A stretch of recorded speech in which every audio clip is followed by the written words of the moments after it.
Tengok Nabi Ismail. Nabi Ismail dapat tahu abah ni dulu dahlah tinggalkan Nabi Ismail dengan ibu di padang pasir. Sebaik ayah datang, ya, sebaik ayah datang, ingatkan, ini kalau kita bincang, ya, kita kata macam itulah gambaran, ya tuan-puan. Ingatkan bila ayah datang dapat hidup satu family. Dapatlah counter balik perpisahan yang lama dulu. Tapi rupanya tidak. Ayah datang sekali lagi dengan satu lagi perintah Allah. Apa perintah Allah? Sembelih anak kamu. Sembelih anak kamu. Tapi tengok apa jawapan Nabi Ismail alaihi salam. Jawapan ini juga kita kena ingat. Jawapan ini, if'al ma tu'mar. Buatlah apa yang diperintahkan oleh Allah. Buatlah. Yang nak kena sembelih siapa?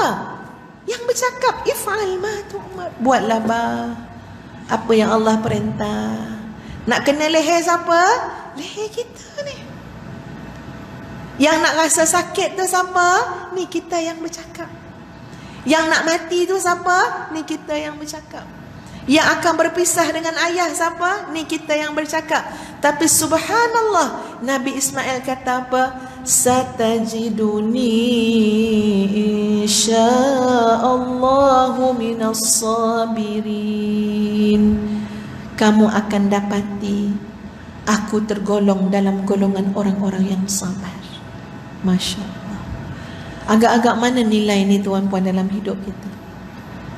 Kita bila Allah uji untuk kita berkorban sesuatu, mana perginya ayat, mana perginya kata-kata innallaha la yudayyi'una, mana perginya kata-kata satajiduni insyaallahu minas sabirin. Hilang kata-kata itu.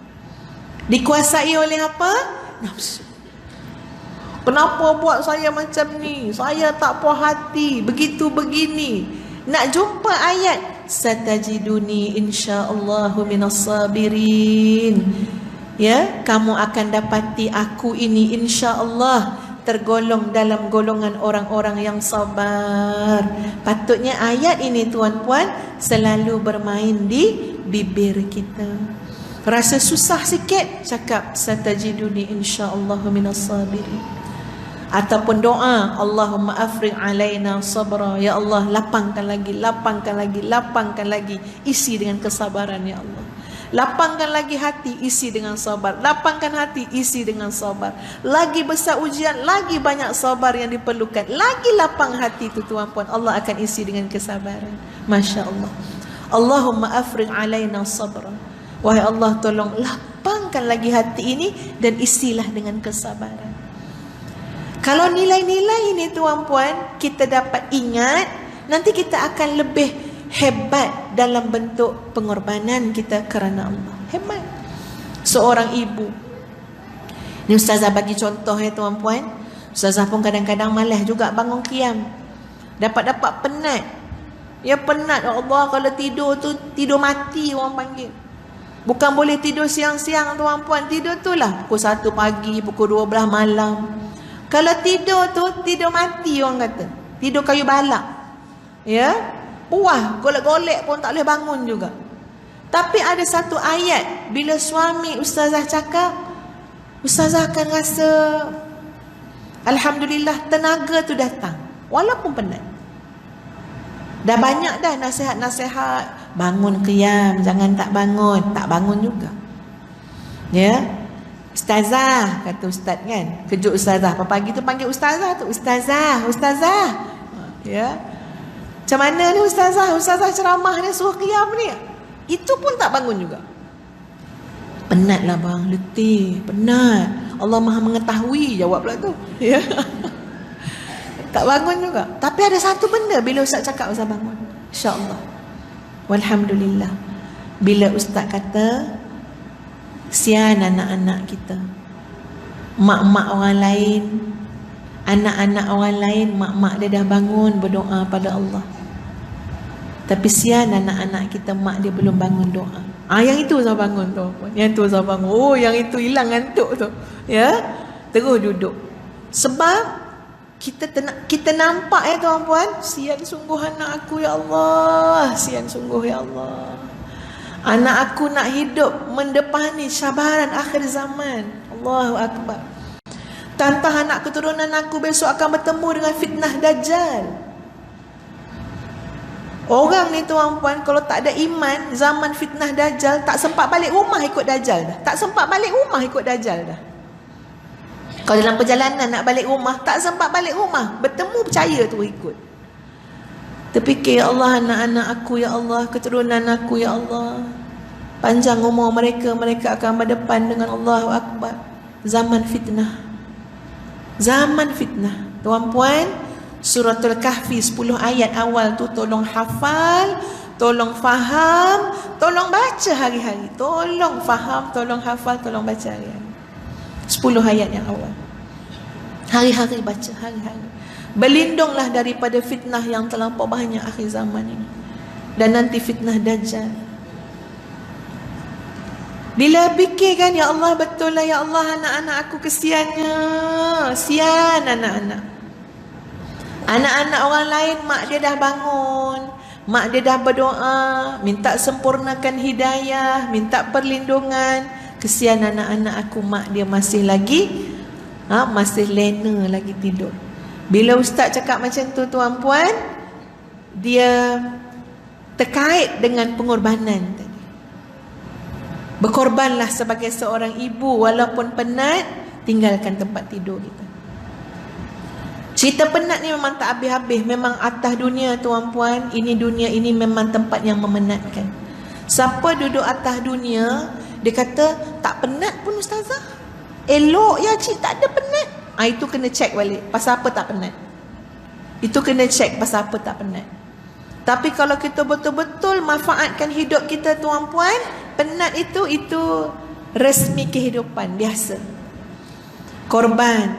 Korban masa, korban rehat kita, korban tidur kita. Kenapa? Sebab waktu qiyamul lail tu ada waktu dia, ada masa dia. Masa mustajab doa tu ada masa dia. Cari, rebut, buru, korbankan yang lain-lain, kesenangan nafsu. Sebab kita seorang ibu, belakang kita ada anak-anak. Kita nak jadi ibu yang boleh berkorban demi anak-anak. Jadi bila sebut tentang pengorbanan, tuan-puan sekalian, pertama sekali terkait dengan pembuktian iman kita kepada Allah. Sebab tu hebat ni orang yang boleh berkorban ni tuan-puan. Ustazah ada beberapa sahabat, Masya Allah ya, memang kita ni kalau berkawan kan tuan-puan, belajar banyaklah daripada kawan kan ya. Sebab tu dalam surah Al-Kahfi Allah suruh cari kawan.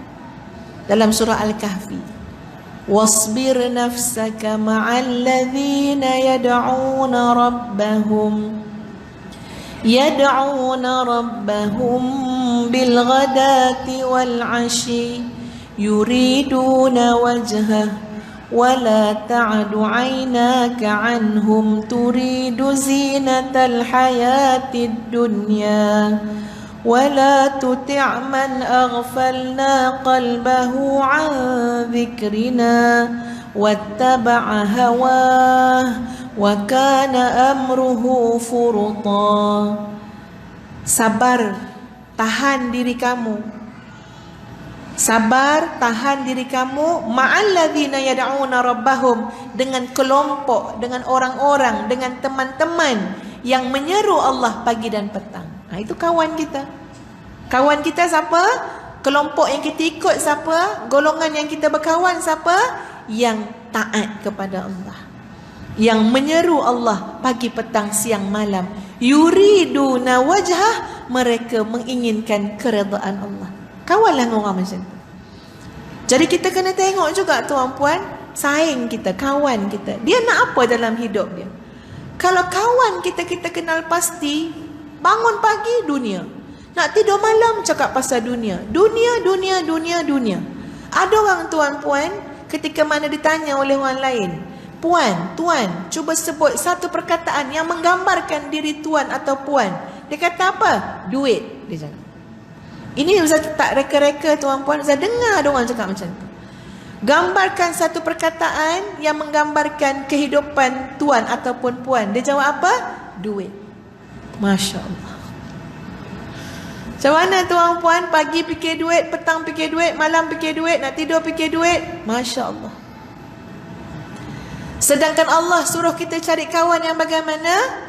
Yad'una rabbahum bil ghadati wal 'ashi yuriduna wajhah. Pagi petang siang malam duk fikir macam mana nak dapat redha Allah. Kawanlah dengan dia. Sabarlah dengan dia. Tahanlah diri kalian dengan dia. Wala ta'du 'ainaka 'anhum. Jangan paling mata kalian daripada mereka. Jangan kata nak paling body. Mata pun Allah kata jangan palingkan. Teruslah dengan mereka. Tetaplah dengan mereka. Wala tuti' man aghfalna qalbahu an zikrina. Jangan kamu ikut orang yang hatinya lalai daripada mengingati kami. Jangan ikut. Jadi kita berkawan dengan orang ni bukan tengok zahir tuan-puan, tengok ni nampak kaya ni, kawanlah dengan dia. Ni nampak banyak ni, dapat projek ni, kawan dengan dia. Tak. Tapi Allah suruh cuba tengok, cek hati dia, apa yang dia cari dalam hidup dia. Wala tuti' man aghfalna qalbahu an zikrina wattaba'a hawah. Nanti ikut nafsunya. Wa kana amruhu furuta. Maka jadilah perkara itu melampaui batas.